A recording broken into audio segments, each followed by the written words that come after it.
The following content is provided under a Creative Commons license. Your support will help MIT OpenCourseware continue to offer high-quality educational resources for free. To make a donation or view additional materials from hundreds of MIT courses, visit MIT OpenCourseware at ocw.mit.edu. So what I'm going to do today is I want to talk about what the heck this course is. What is microeconomics? What are you going to be learning in this course? And just sort of set us up for the semester.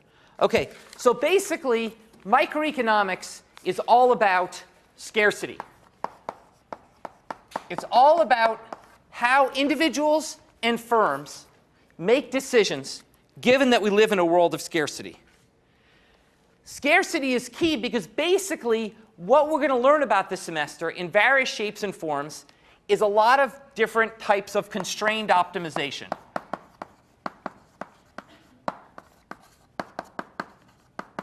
We're going to learn a lot about different ways that individuals make choices in a world of scarcity. Okay? That is, this course is going to be about trade-offs. Given scarce resources, how do individuals and firms trade off different alternatives to make themselves as well off as possible? That's why economics is called the dismal science. Okay? Economics is called the dismal science because we are not about everyone have everything. We're always people who say, no, you can't have everything. You have to make a trade-off. Okay? You have to give up X to get Y. And that's why people don't like us. Okay? Because that's what we're called the dismal science, because we're always pointing out the trade-offs that people face. Now, someone may call it dismal, but I call it fun. And that may be because of my MIT training. As I said, I was an undergraduate here. In fact, MIT is the perfect place to teach microeconomics because this whole institute is about engineering solutions, which are really ultimately about constrained optimization. Indeed, what's the best example in the world we have of this is the 270 contest. Right? You're given a set of pile of junk. You've got to build something that does something else. That's an exercise in constrained optimization. All engineering is really constrained optimization. How do you take the resource you're given and do the best job building something? And that's really what microeconomics is. Just like 270 is not a dismal contest, microeconomics is not, to me, a dismal science. You can think of this course like 270, but instead of building robots, we're running people's lives. Okay? That's kind of the way I like to think about this course. Instead of trying to decide how we can build something, move a ping pong ball across a table, we're trying to decide how people make their decisions to consume and firms make their decisions to produce. That's basically what's going to go on in this class. Okay? And that's why basically modern microeconomics was founded at MIT in the 1950s by Paul Samuelson, the father of modern economics, was a professor here, and he basically founded the field. He basically introduced mathematics to economics. And through teaching this course, 1401, 50, 60 years ago, actually developed the field that we now study. Now, what we're going to do in this class is focus on two types of actors in the economy: consumers and producers. Consumers and producers, okay? And we are going to build models of how consumers and producers behave. Now, technically, a model is going to be a description of any relationship between two or more economic variables. Okay? That's a model, description of any relationship between two or more economic variables.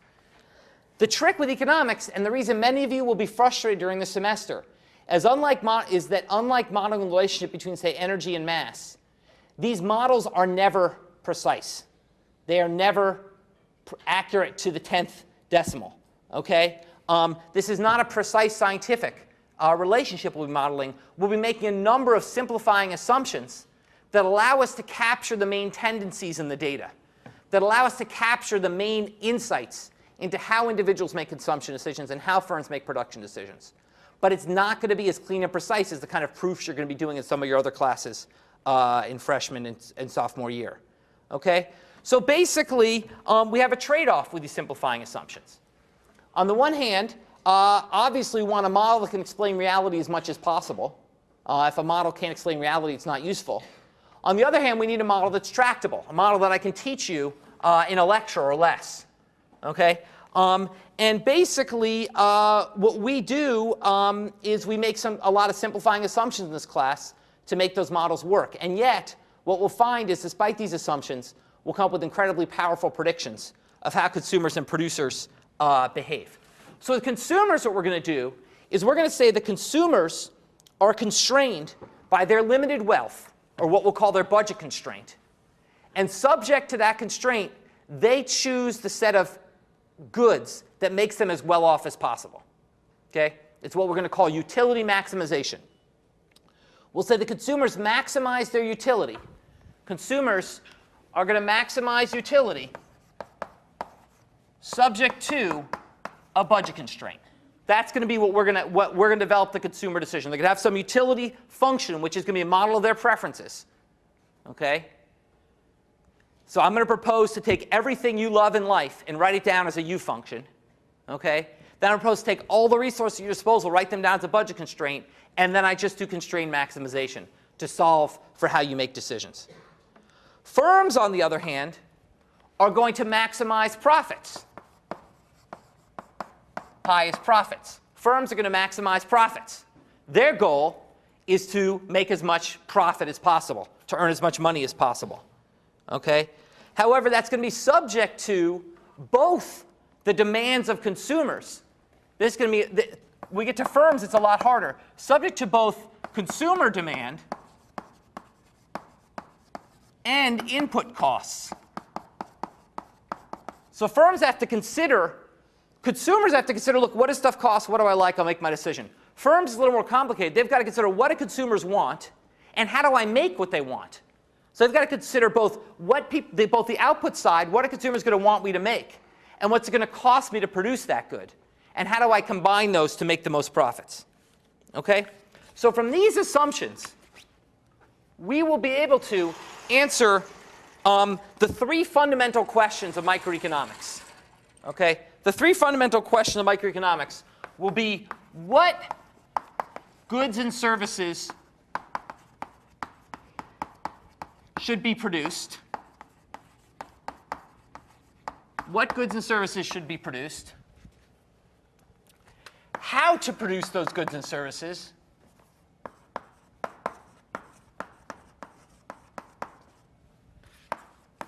and who gets the goods and services.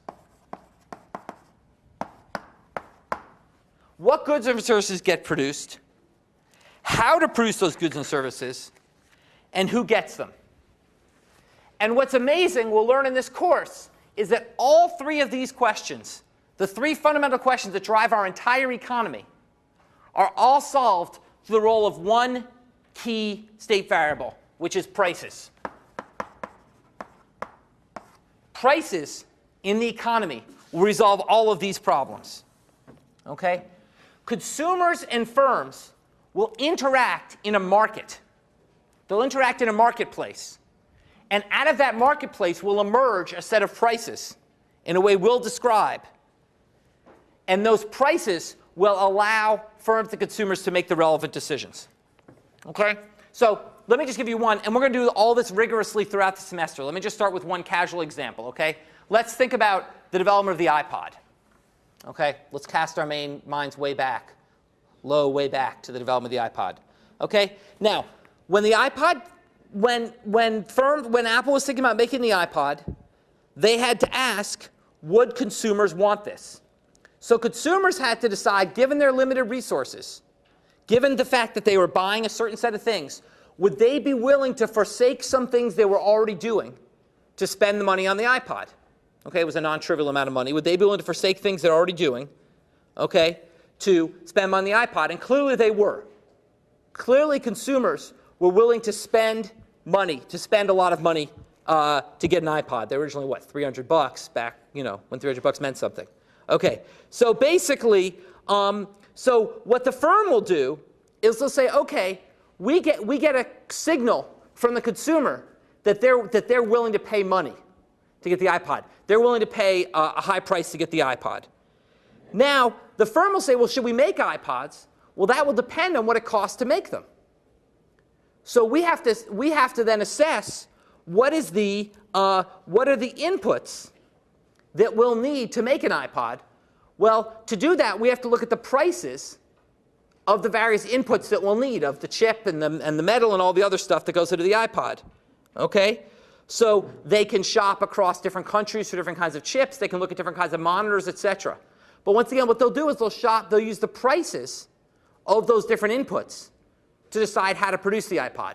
So whether to produce the iPod will depend on the price people are willing to pay for it. How to make the iPod will depend on the prices that firms have to pay for the chip and the casing and all the other things that go into the iPod. Okay?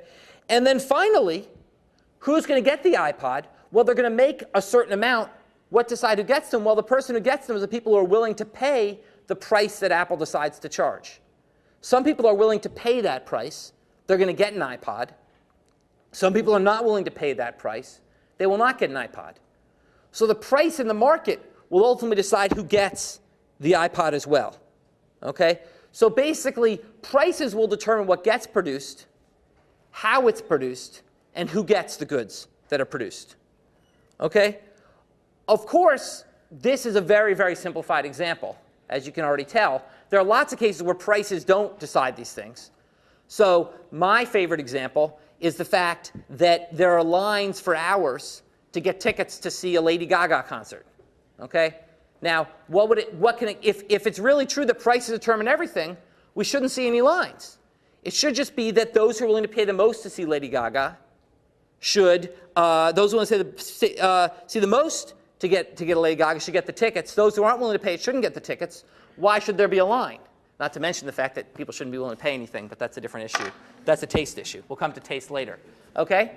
So basically, clearly, this is not working perfectly. If the world worked in the way I just described, then what should happen is there should be essentially an auction, and whoever's willing to pay the most for Lady Gaga tickets would get them, and whoever's not willing to pay wouldn't, and it wouldn't involve any waiting in line or other things.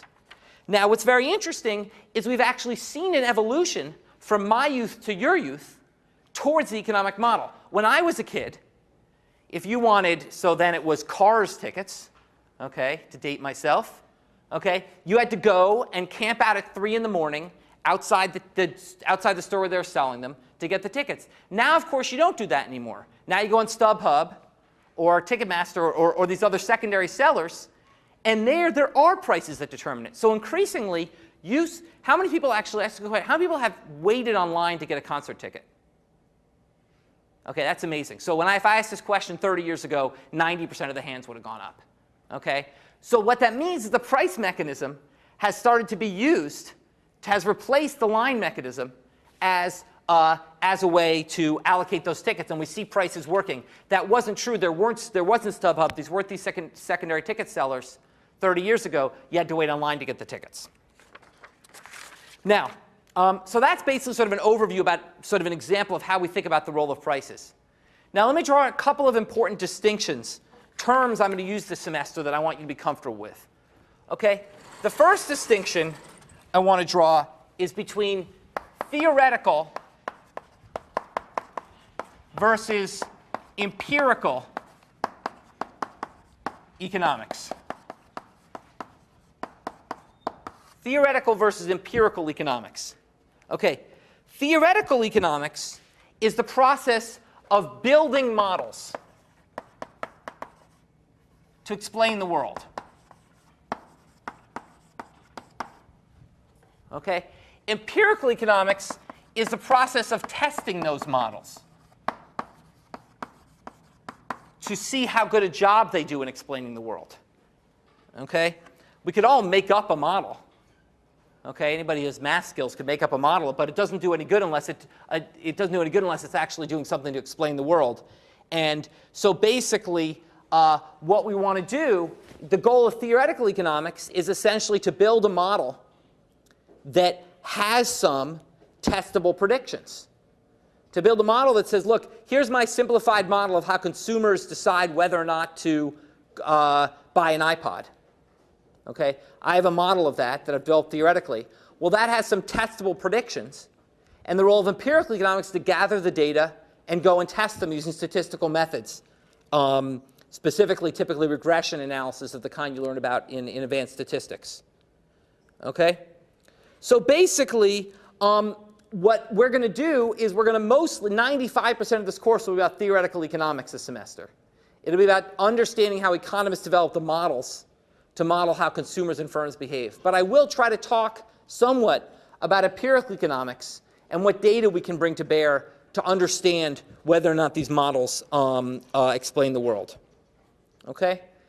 The other distinction that's very important is positive versus normative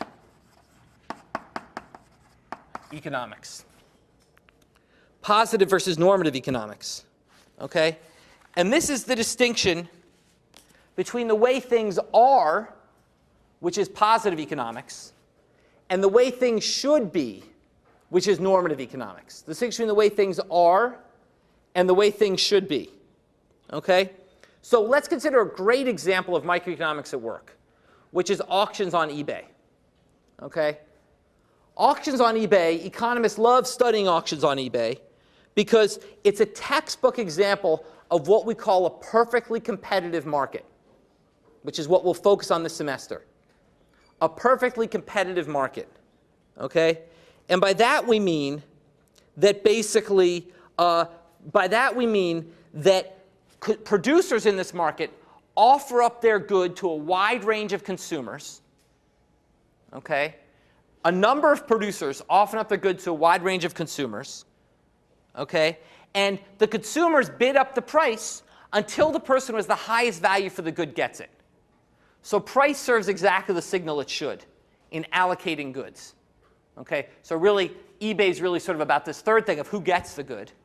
Okay? I offer my, my alarm clock or whatever on eBay.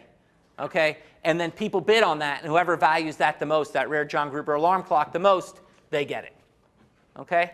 So it's a perfect textbook example. Okay? And basically, because on eBay, the price is used, or now with also StubHub and concert tickets, the price is used to allocate the good to the person who wants it the most. Okay? Now, a recent example of an auction on eBay got a lot of attention. Not so recent anymore, a couple years ago. Someone tried to auction their kidney on eBay. Okay? Someone offered their kidney for auction on eBay. They said, I have 2 kidneys. I only need 1. So I'm going to auction my kidney. You pay for me to fly to wherever you need my kidney, and the operation, they take it out, they give it to you, and that's the way it goes. So what happened? Well, this person offered their kidney, and they said the starting price will be $25,000. They didn't do a buy it now. They said the starting price will be $25,000, and the bidding the bidding went on. The price got to $5 million before eBay shut it down. eBay shut the auction down, and eBay said, no, in fact, you can't do this. Now, there's 2 questions here. The first is, why did the price of the kidney go so high? That's the positive question. The positive question is, why did the price of the kidney on eBay get so high? And here, we'll talk, and you'll learn more starting Friday, about the twin forces of supply and demand. The twin forces that drive the economy of supply and demand. And you'll talk more vigorously about these on Friday. Basically, they're what they sound like. Demand is how much someone wants something. Supply is how much of it there is to have. And the intuition here is unsurprising. Okay? The more that there's demand for a good, the higher will be the upward pressure on prices. The more people want a good, the higher prices will go. And the less supply there is of a good, also the higher prices will go. So if everybody wants something but it's common, the price will be low.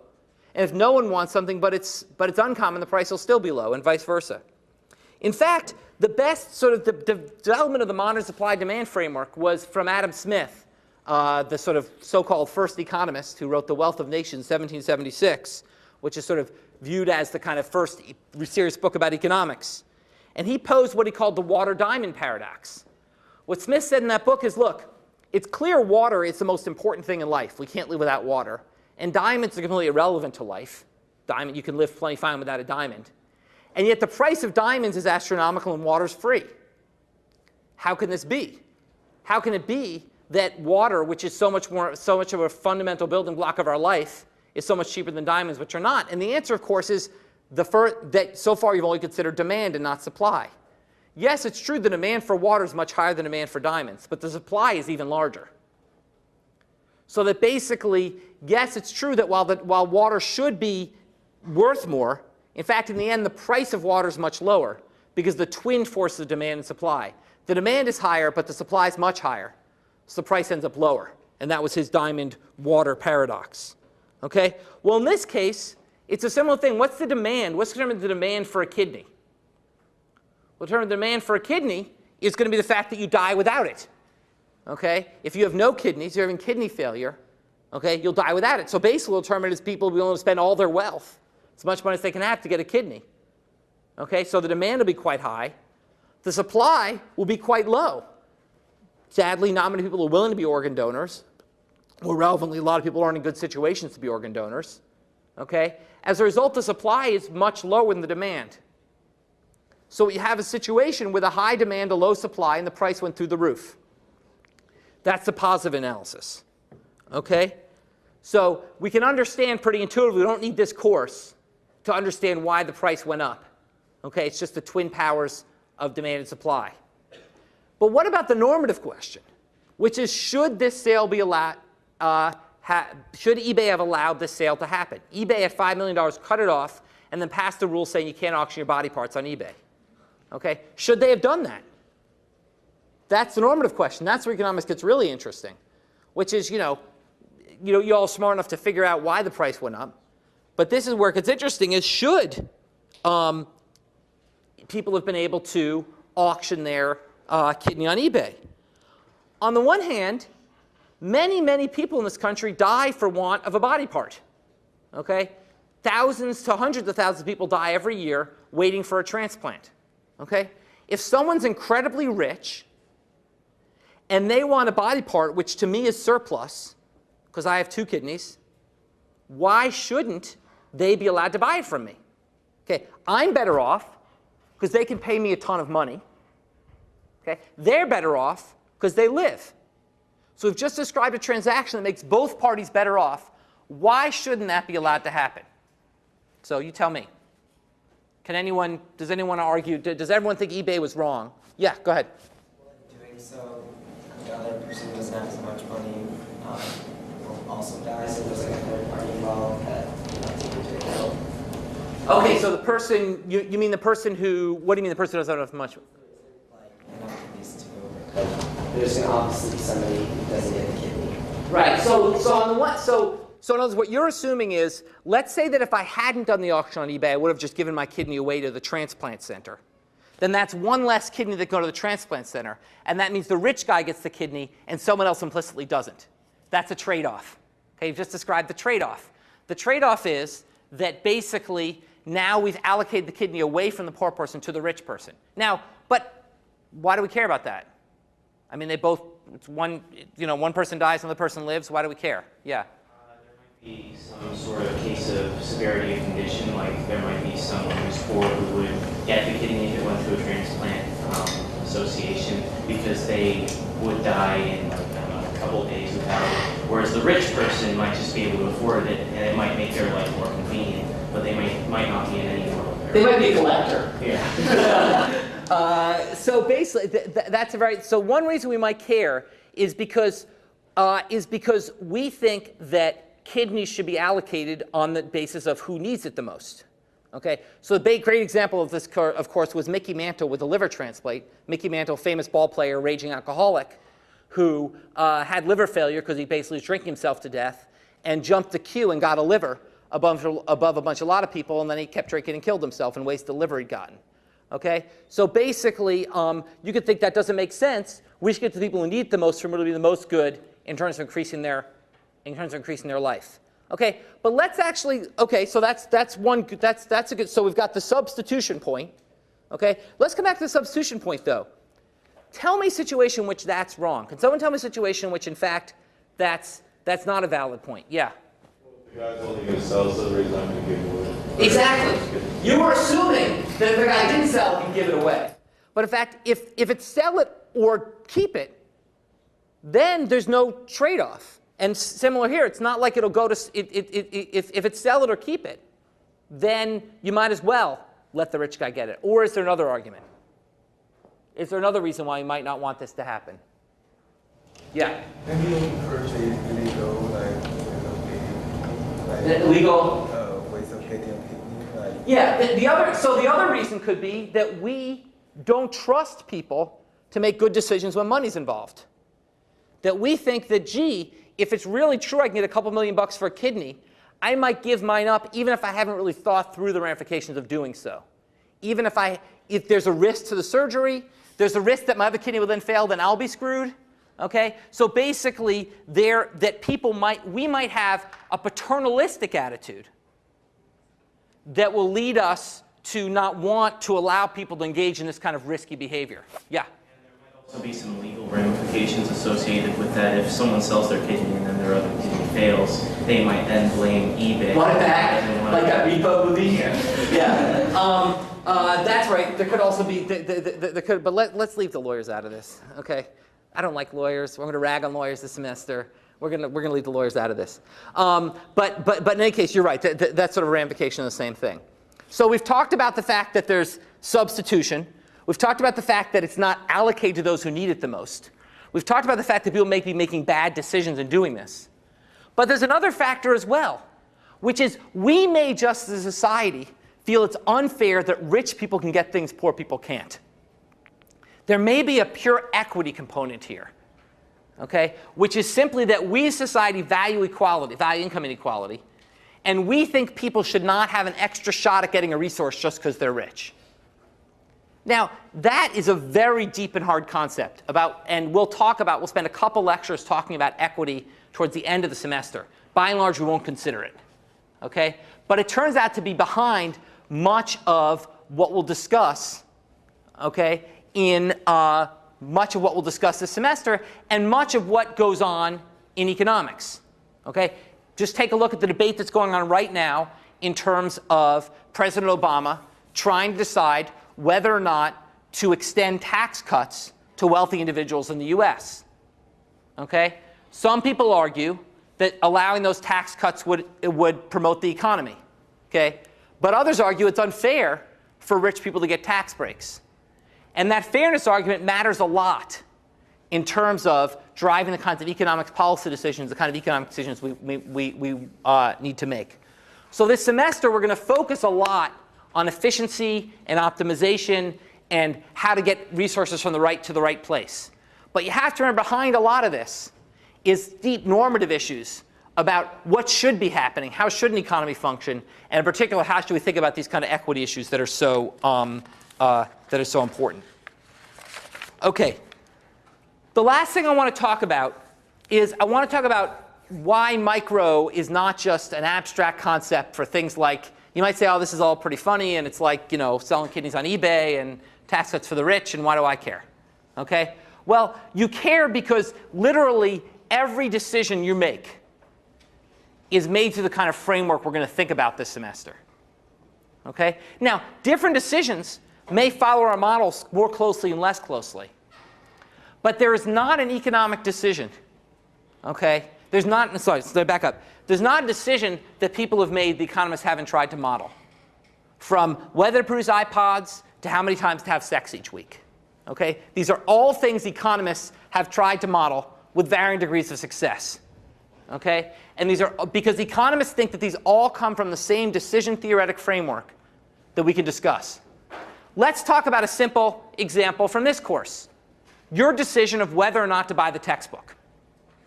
There's a textbook, and what's it cost? $140? What's it cost? Anyone know? No, Amazon says 180. What? Amazon says 180, but it's available for 130. 130, fine. So $130 for Professor Perloff out at Berkeley. He doesn't get it all. I wrote a textbook too. He gets a small share of it. Okay, so you have to decide. Now, has anyone bought a used version of the fourth edition? Well, he's the fifth edition now. Has anyone bought a used version of the fourth edition? Does anyone know what the used price is? You can be honest. I don't care. I know some people sell it for like 85 or so. So 85. So you've got to decide. So let's say you can buy the previous edition, the fourth edition for 85, or the current edition for 130. Okay? You've got to make that decision. Okay? How do you make that decision? Well, you may think, gee, I just make the decision. It's not really about microeconomics, but it is. We're going to model how you think about a decision like that. Well, how do you think about a decision like that? Well, the first thing you consider is your preferences. how much are you willing to take a chance that there's new stuff in the 5th edition that you need to know? Okay? If the 5th edition was identical to the 4th edition, then you'd be an idiot to not just buy the used 4th edition. But it's not. Textbook writers are smart. They update their book. Okay? So basically, the 5th edition is updated. There's new things in it. So you have to ask yourself, what are the odds that I need some of the new information in the 5th edition relative to the 4th edition? And in thinking about that, you're going to think about your preferences. In particular, are you very risk averse? Are you afraid to take a chance? Or are you risk loving? Are you willing to take a chance? Okay? That's one side of the equation. If you're someone who says, you know, I will not take a chance in life, I just have to make sure I learn the most possible from this course, then you're going to want that new edition. If you're someone who says, you know what, screw it, I'll figure it out later, I'm going to the lectures, I don't care, okay, then you might not want it that much. So that's the first factor. It's going to be your preferences, in particular how much you're willing to take a risk that you need this 5th edition. The second factor is going to be your constraint, how much money you have. Okay, the more money you have, the more you're willing, or more relevant perhaps your parents have, the more willing you are to go ahead and buy that new edition. The less money you have, the less willing you are. Okay? So basically, it's going to depend on whether you're paying or your parents are paying, in which case, what the hell, you might as well buy the 5th edition. Okay? And then finally, you're going to take these preferences and this constraint, your preferences and your resources, and go to the market and look at what does the market tell me the difference is. So you're going to say, here's how much I kind of care about 5th versus 4th edition. Here's the resources I have. Now I'll go to the market and say, aha, there's a $55 difference, a $45 difference between these two editions. So now I will solve that constrained optimization problem. And I will decide whether I want to get that book. You might be thinking to yourself, this is stupid. I never think about it that way. But the key point is you don't have to think about it exactly that way. There's a famous example in economics of what's called the as-if principle. I don't know if kids still say this one, as if. So it's the as-if principle. Okay? And basically it's from Milton Friedman, the famous economist from Chicago, who said, look, when you're playing pool, technically you could compute the optimal angles of which to shoot the ball every single time to get the appropriate bounce and get the balls in. You could do the mathematics and compute it. But professional pool players are not in this class with you, let me say that. Okay? They're not guys who are able to do that computation. They just know how to hit the ball to get the same outcome they would get if they mathematically solved for the optimal trajectory to hit the ball. Okay? They behave as if they've solved the constrained optimization problem. And your decision when you buy this book, you may not think it through the very framework that I just laid out very heuristically and will lay out more rigorously this semester. But you're going to behave as if you do, because those facts will be in your mind. You'll be thinking about it when you make that decision.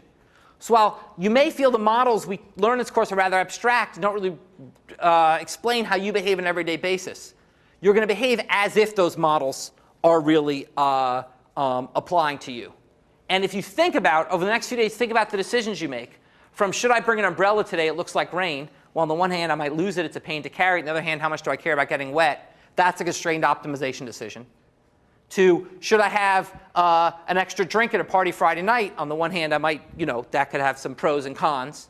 Okay, these are all decisions, constrained optimization decisions you're going to make. They're going to affect your life. And we'll learn this semester about how you make them and how we model, how economists can use what we learn about that to understand the function of the economy. Okay, so I'm going to stop there. One other announcement. There will in general be handouts every lecture. I'm not going to do PowerPoint, I'm going to do handouts. So when you come in every lecture, please look at the back banister. They'll typically, not today, but typically there'll be handouts that you'll need to follow along with in class. So remember, go to section on Friday. First problem set will be posted on Friday, and it will be due in section the Friday after. And I'll see you all back here on Monday, next Monday.